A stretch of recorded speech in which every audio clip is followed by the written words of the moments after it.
perceive my thoughts from afar. You discern my going out, my laying down. You are familiar with all my ways. Before a word is on my tongue, you, Lord, know it completely. You hem me in behind and before, and you lay your hand upon me. Such knowledge is too wonderful for me, too lofty for me to attain. Where can I go from your spirit? Where can I flee from your presence? If I go up to the heavens, you are there. If I make my bed in the depths, you are there. If I rise on the wings of the dawn, if I settle on the far side of the sea, even there your hand will guide me, your right hand will hold me fast. If I say, surely the darkness will hide me, and the light will become night around me, even the darkness will not be dark to you. The night will shine like the day, for darkness is as light to you. For you created my inmost being. You knit me together in my mother's womb. I praise you because I am fearfully and wonderfully made. Your works are wonderful. I know that full well. My frame was not hidden from you when I was made in the secret place, when I was woven together in the depths of the earth. Your eyes saw my unformed body, and all the days ordained for me were written in your book, before one of them came to be. How precious to me are you, your thoughts, God. How vast is the sum of them. Were I to count them, they were outnumbered. The grains of sand, when I awake, I am still with you. Thank you, man.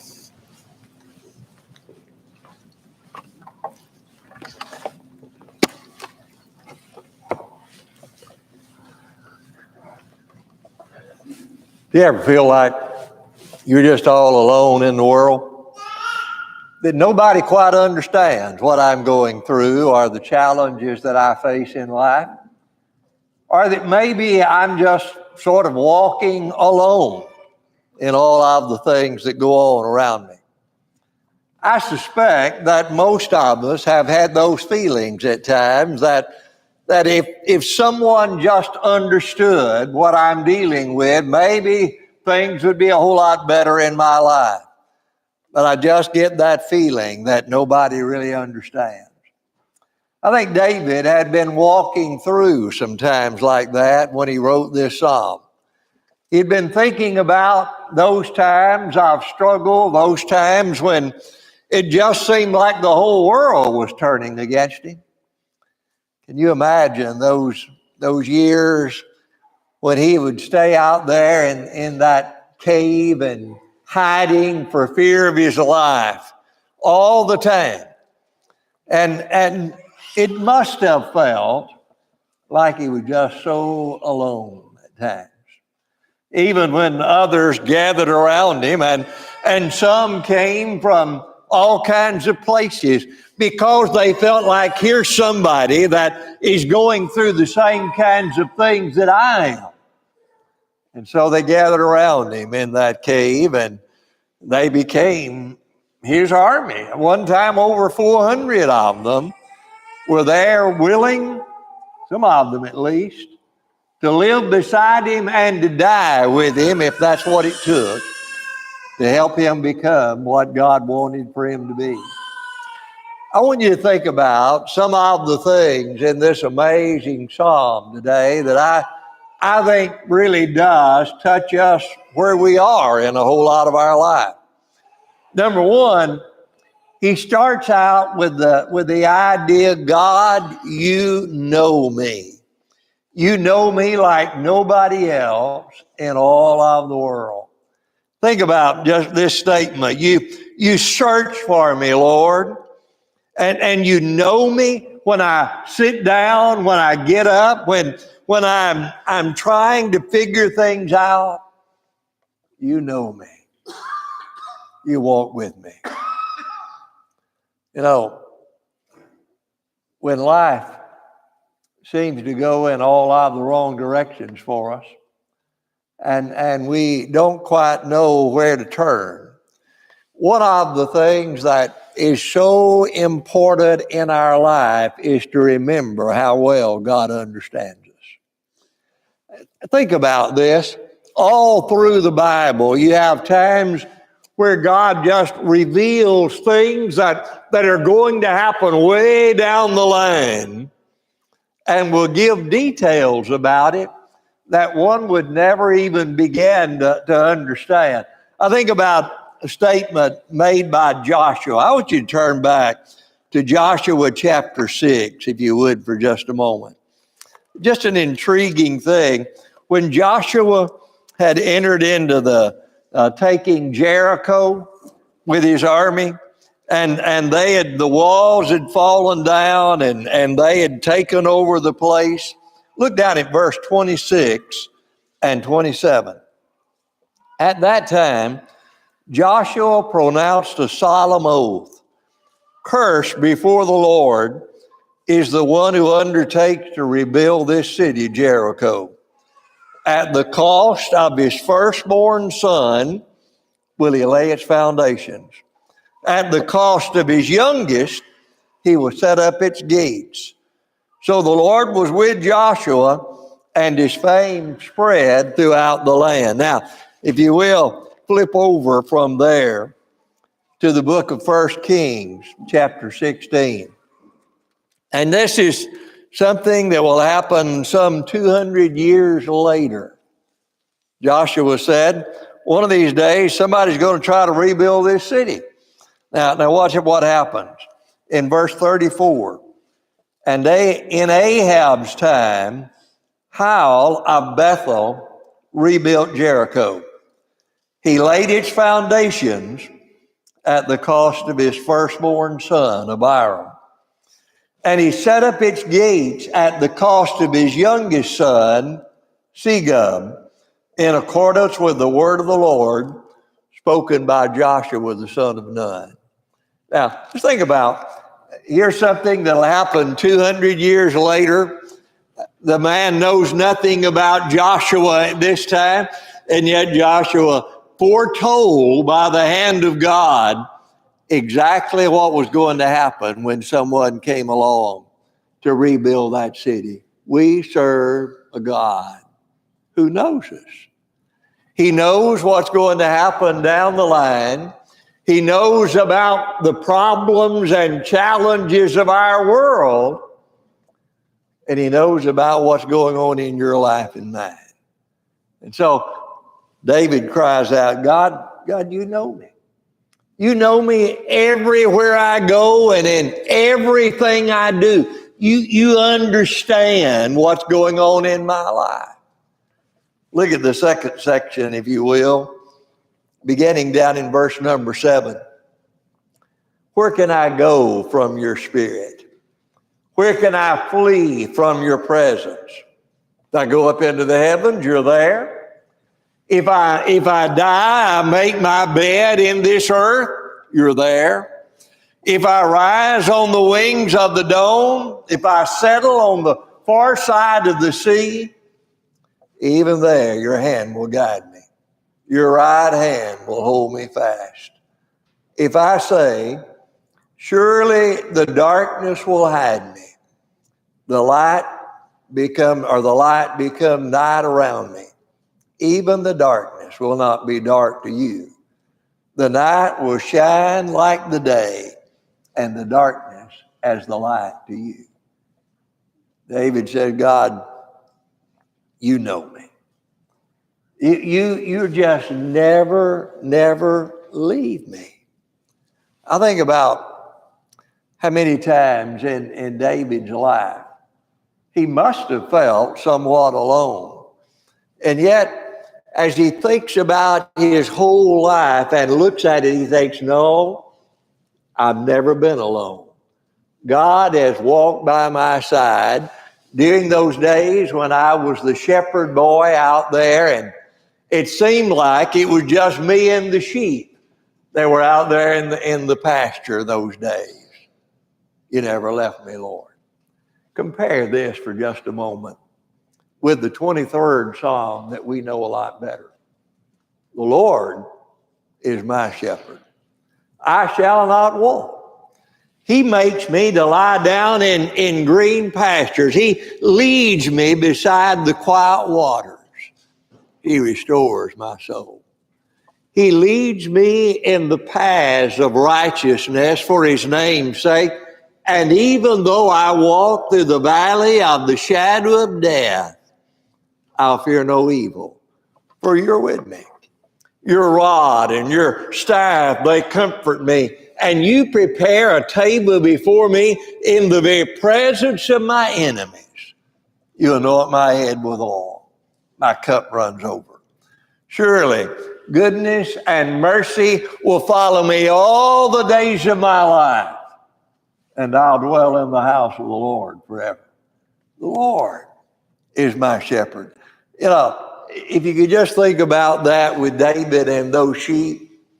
I was reading a book not long ago where a shepherd wrote a book about that 23rd Psalm and tried to look at it from the view of a shepherd in that day in that part of the world.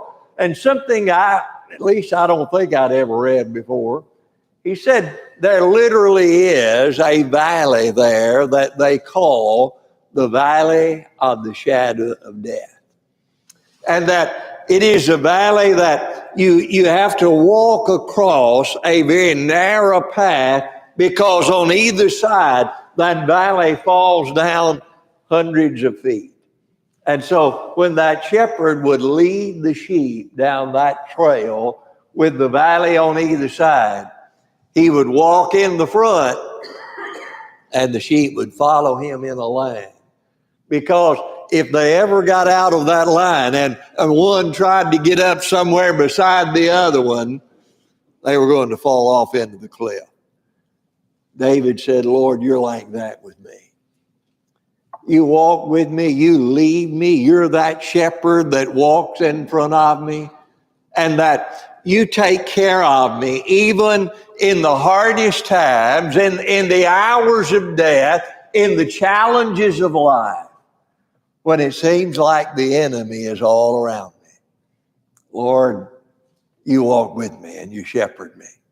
David says here, Lord, I just can't move out of that presence. What if you just walk through your life knowing that wherever you are and whatever you're doing, the Lord's walking beside you? Do you think it'd make a difference? Do you ever have those times when it just seems like you're all by yourself in the world? Maybe I need to remember in that time. The Lord is the one that has searched me out and found me and knows me inside out, and every way that I deal with a problem or challenge or fear in my life, that he's right there beside me and walking with me. You think about how many times God could look ahead and talk about the challenges we're going to face, and in essence say, look, I'm going to be there beside you. Don't worry about it.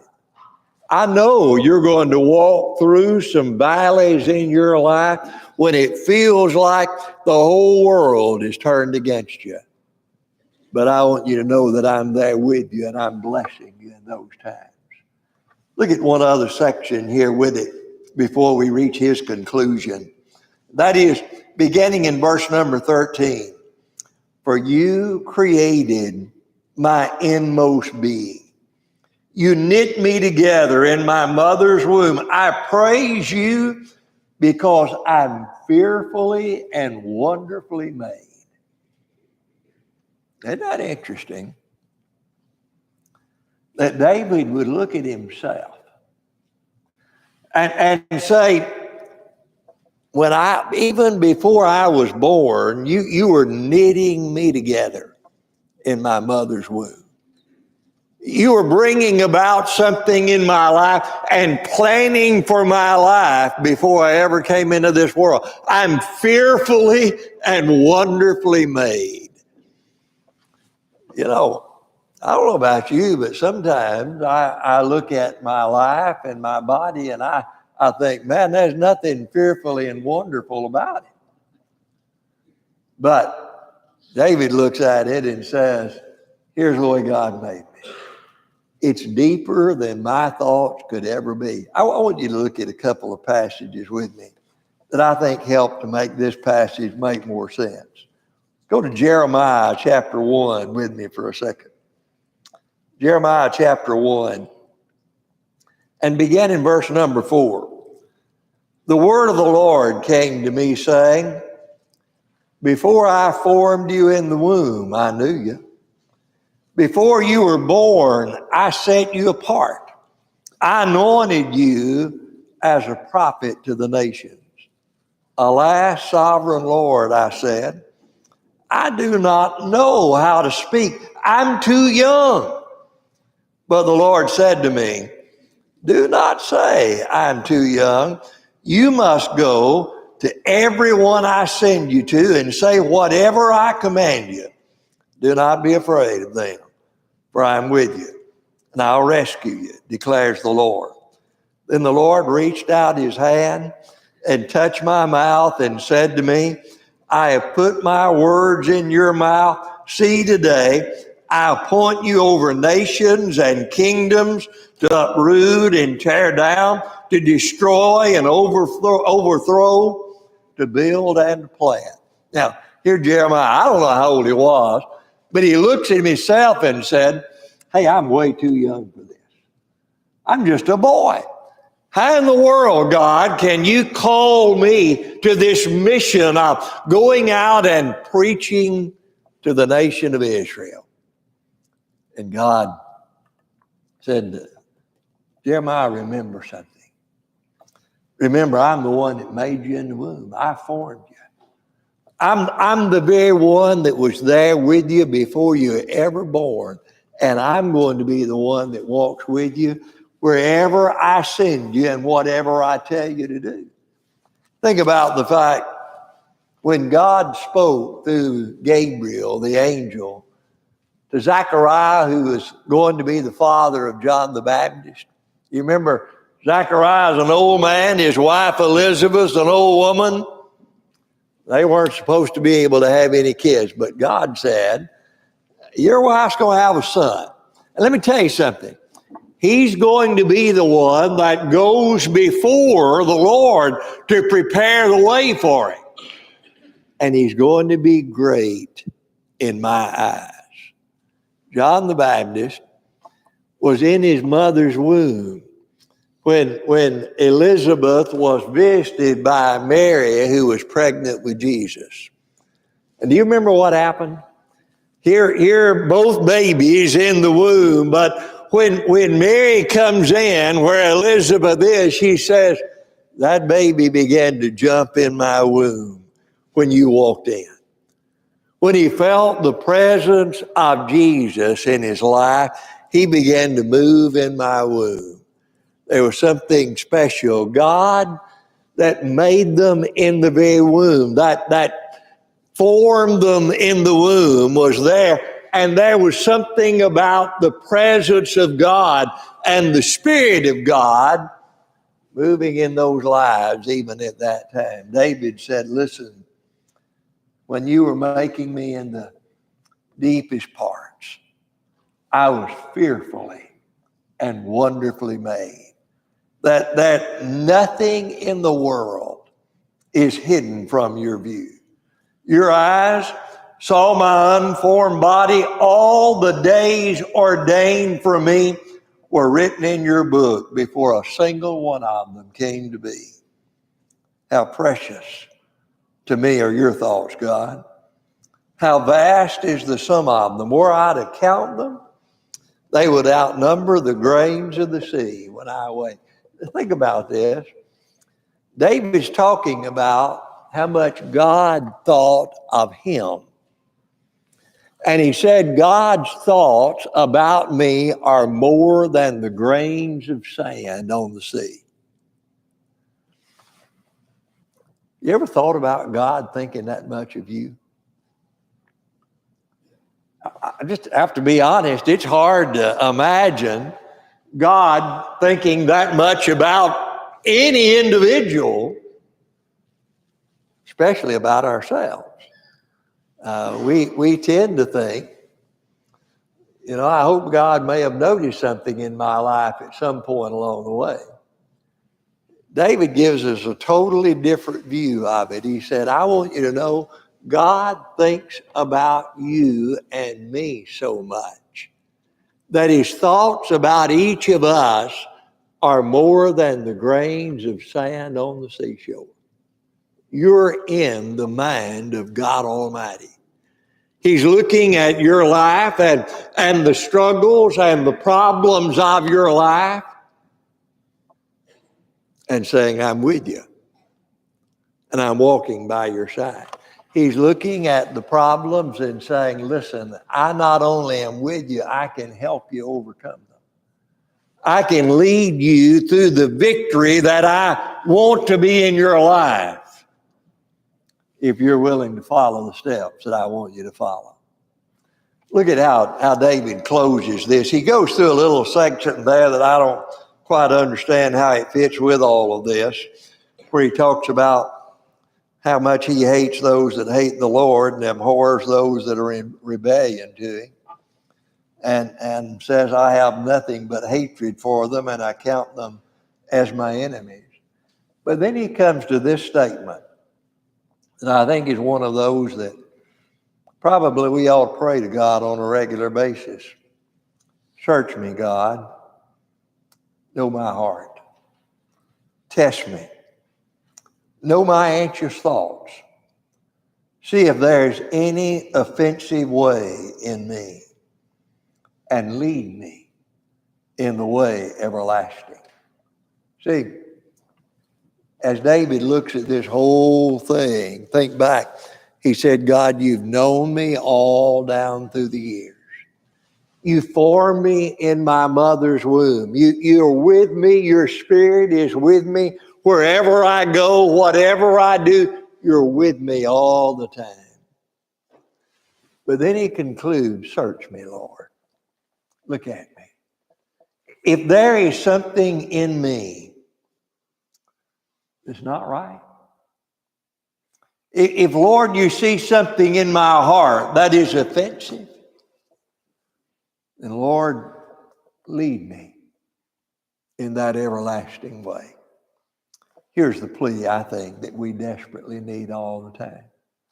I want to have that kind of heart. God, look at me. And if there's something there in my life that's not where it ought to be, then, Lord, let me see it and change my life. Because God knows me like no one else ever could. Even better than I can ever know myself. And that's amazing. We all think, man, I know me. I know all about me. I know me inside and out. But I can tell you, there are things about every one of us that we don't grasp. Some of them others around us can see, but I'll tell you, more of them only God can see. That he looks deep into our very soul. And if I have that spirit that's saying, Lord, please search me and know me and help me and allow me to escape those kinds of things in my life that are hindering me on that walk with you, then Lord, lead me in that direction today. Thank God we have a Lord that walks by our side. We have a Lord we can't get away from. We have a Lord that's there in the good times with us and in the tough times with us. We have a Lord that understands.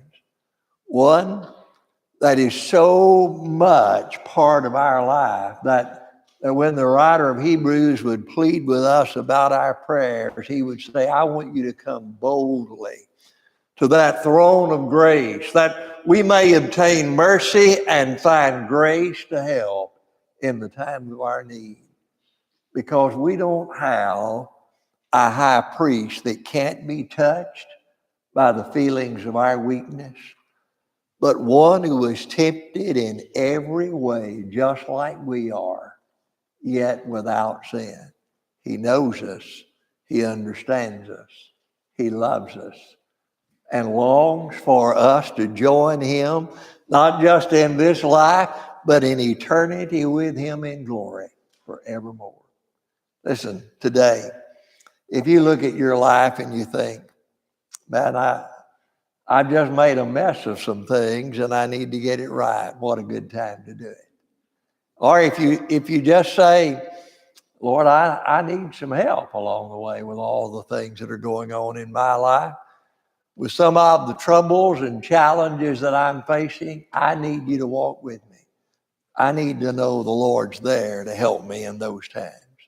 Today, if we can help you in any way, we're going to extend the invitation. And if you're subject to that invitation in any way, we would encourage you to come, and we'll be glad to do what we can to help at that time. Would you stand while we sing?